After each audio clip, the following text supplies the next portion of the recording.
Welcome to the Explainer. Today, we're going to tackle a huge question, one that gets right to the heart of how our world is organized. Why is it so incredibly uneven? Just look around you.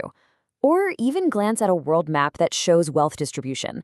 The picture is incredibly stark, isn't it? You've got these highly developed, powerful nations on one side, and then far poorer, less developed nations on the other.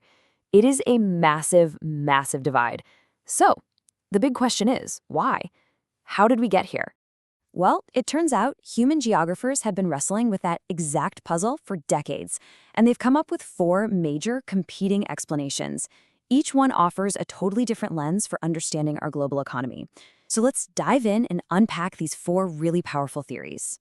Okay, first things first, let's get our terms straight so we're all on the same page. Geographers often talk about this as a tale of two worlds. You have the global north versus the global south. Now, the north generally includes the wealthier, more industrialized nations, while the south is made up of the less developed countries. And this is not a random pattern at all. There's a deep-seated geographical and historical logic to this divide that we're about to explore. All right, our first theory, this one comes from an American economist, a guy named Walter Rostow, and his take is, well, it's probably the most optimistic of the bunch. He basically saw development as a ladder of growth, a ladder that every single country could, in theory, climb all the way to the top. So what he came up with is formally called the stages of economic growth. And the big idea here, the really core concept, is that all countries follow this predictable, linear, five-stage path. It's a journey, right? A progression from a simple, traditional society all the way up to a modern, wealthy, consumer-driven economy. So what are these five rungs on this ladder to success? Well, you start at the bottom, stage one, a traditional society, which is pretty much based on subsistence farming. Then you hit stage two, preconditions for takeoff, where you start building things like roads and railways. Stage three is the big one, takeoff. That's your industrial revolution moment. Then comes the drive to maturity, where all that new technology spreads everywhere. And finally, you arrive at the top. Stage five, the age of high mass consumption, where the economy is all about services and consumer goods.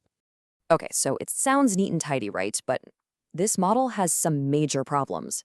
For starters, it's seen as way too oversimplified for the messy realities of modern nations. It's also super Eurocentric. It's based on the path taken by Western Europe and North America, and kind of ignores other cultures and histories.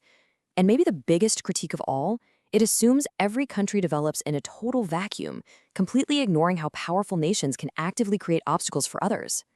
And that last point, the idea that powerful countries might be getting in the way, well, that leads us perfectly into our second theory, which paints a much darker picture. So forget the ladder of opportunity. Welcome to the dependency trap, which argues the global economy isn't a ladder, it's a rigged game. You see, dependency theory just flips Rostow's entire idea on its head.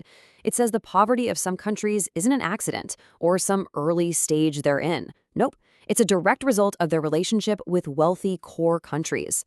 The world, in this view, is organized into an international division of labor. Core countries get to focus on high-end services and manufacturing, while periphery countries get stuck with resource extraction and providing cheap labor. And this phrase just perfectly captures the whole argument. Even though old-school colonialism is mostly over, this theory argues a system of neocolonialism is still going strong. It's been called a stanky arrangement of trade. The idea is, for the core to stay rich, the periphery must stay at the bottom to provide those cheap resources and labor. It's a cycle, an exploitative one, that's incredibly hard to break. Okay, so our next theory basically takes this idea and adds a whole other layer of detail. It comes from a sociologist named Immanuel Wallerstein, and it's called world systems theory. You can think of it like an analyst's blueprint for this whole rigged game idea. So Wallerstein maps out the entire world into three interconnected economic zones. You've still got the core, Western Europe, the US, Japan, the places that industrialized early and now control global trade. And you still have the periphery, like many nations in sub-Saharan Africa who industrialized late, often because of colonialism. But here's the really interesting twist. He adds a middle category, the semi-periphery. These are countries like the BRICS nations, Brazil, Russia, India, China, South Africa, that have features of both the core and the periphery. So the key insight here, the big takeaway from Wallerstein, is that a country's level of development is pretty much decided by two things: when it industrialized in history, and what its specific role is within this global capitalist system.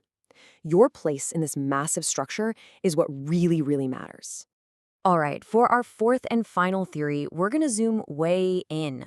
We're going to focus on one specific economic mechanism that can trap a country in that periphery role. It's known as the commodity curse, or more formally, commodity dependence. And you can see the evidence for this so clearly, right here.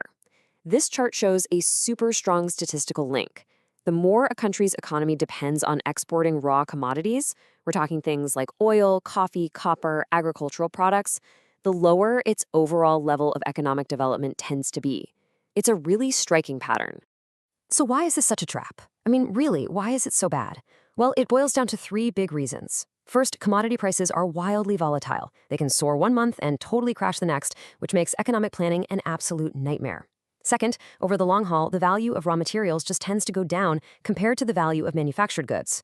And third, it makes an entire nation's economy incredibly vulnerable to stuff that's totally out of its control, like natural disasters or sudden shifts in what the world wants to buy. Okay, let's take a breath. We've looked at an optimistic ladder, a rigged game, a global blueprint, and a specific economic trap. Now let's try to put all these different lenses on our one world and see how they stack up against each other. And this table just lays it all out so perfectly. If you look at Rostow, development is driven internally from inside a country, and he saw inequality as just a temporary phase. But then you jump over to dependency theory, and it's the total opposite. The driver is external, the core exploiting the periphery, and inequality is intentional. Wallerstein's theory sees inequality as a permanent structural feature based on history. And for commodity dependence, inequality is really a result of sheer economic vulnerability. Four very different drivers, four very different views on inequality. And this stuff isn't just academic theory, not at all. These are real tools, actual mental models that you can use to make sense of the world around you. So next time you read a news story about a trade deal or foreign aid or some global economic crisis, you can apply these lenses to understand the deeper forces at play. And that really brings us to our final thought here. We've got four compelling but really different stories about why our world is the way it is. So the big question I want to leave you with is this. Which lens, or maybe which combination of lenses, do you think best explains our world today? And more importantly, what does that mean for where we're all headed in the future?